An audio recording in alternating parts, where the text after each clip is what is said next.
साथीहरु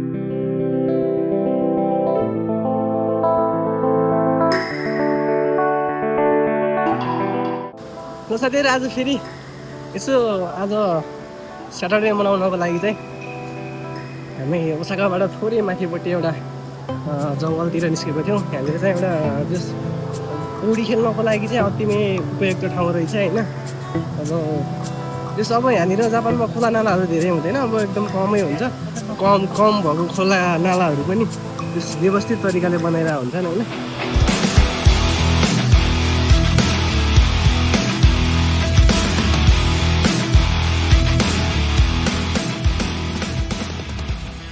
आज हाम्रो खोला नाला पनि घुम्यो होइन।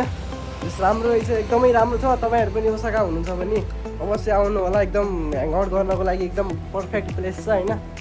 अनि पौडी सौडी खेल्न पनि मिल्छ। त्यस्तो धेरै डुबाउने खाले पनि छैन खोला होइन, त्यस्तो बगाउने खाले पनि छैन।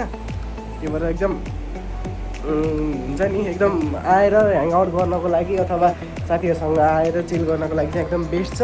अनि उयो पछाडिको घर देखिरहेको छ नि मेरो घरमा, त्यो चाहिँ नोबिताको घर होला। म भर्खरै नोबितासँग भेटेर आएको। कार्टुन कतिको हेर्नुभयो तपाईँहरूले केटाकेटी हुँदा चाहिँ? म चाहिँ अलिअलि हेर्थेँ होइन।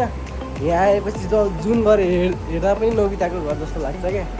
त्यो भएर नि हो, यति नै हो ल गाइस, यति नै हो। अब भिडियो अब आइरहेको छ, सब्सक्राइब गर्न नभुल्नु होला होइन, लाइक गरिदिनु होला, मन पऱ्यो भने सेयर पनि गरिदिनु होला होइन। सर्प मरेको रहेछ गाइस हेर।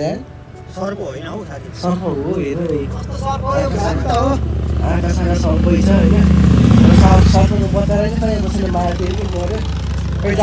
जापानमा आएदेखि फेरि म सर्प फर्स्ट टाइम देखाएको थिएँ।